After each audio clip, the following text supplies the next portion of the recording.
وصلي على رسوله الكريم أما بعد أعوذ بالله من الشيطان الرجيم بسم الله الرحمن الرحيم يا أيها الناس اتقوا ربكم الذي خلقكم من نفس واحدة وخلق منها زوجها وبث منهما رجالا كثيرا ونساء واتقوا الله الذي تساءلون في الأرحام إن الله كان عليكم رقيبا قال النبي صلى الله عليه وسلم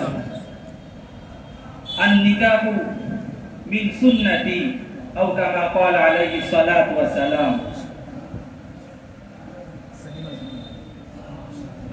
আমি কোরআন শরীফের একটি আয়াত তেলাওয়াত পাঠ করেছি আর একটি হাদিস পাঠ করেছি। হাদিসের মধ্যে আল্লাহর নবী সাল্লাল্লাহু আলাইহি ওয়াসাল্লাম তিনি বলছেন,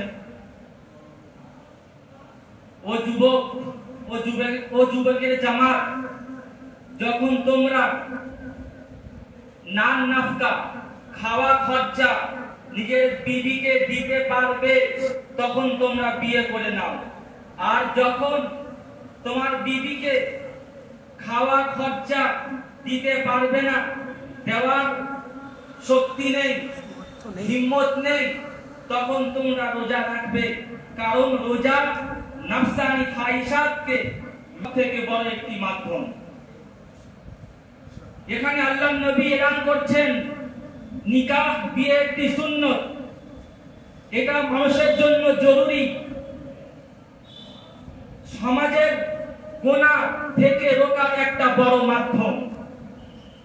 কিন্তু বছর বছর মুসলমান অন্য জাতির সঙ্গে থাকার কারণে অন্য রসম রিওয়াজ মুসলমানদের মধ্যেও ঢুকে গিয়েছে।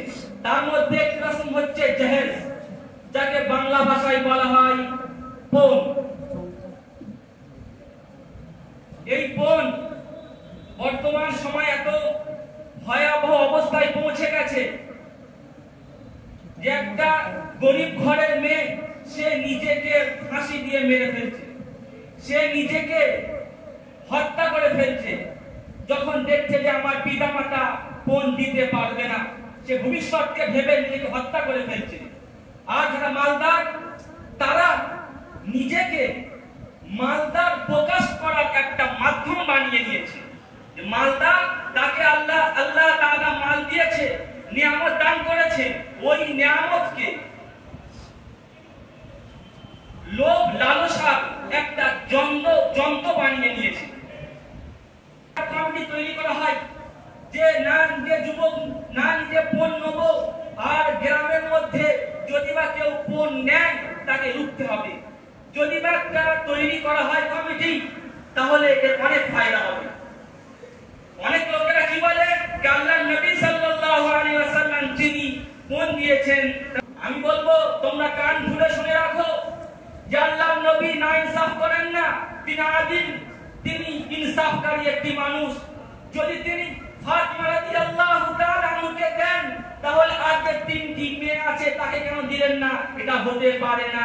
যদি বা দিতেন ফাতিমা রাদিয়াল্লাহু তাআলা আনহাকে, তাহলে আরো যে মেয়ে আছে তাদেরকেও দিতেন। তাকে ফাতিমা রাদিয়াল্লাহু তাআলা আনহাকে পণ দেননি।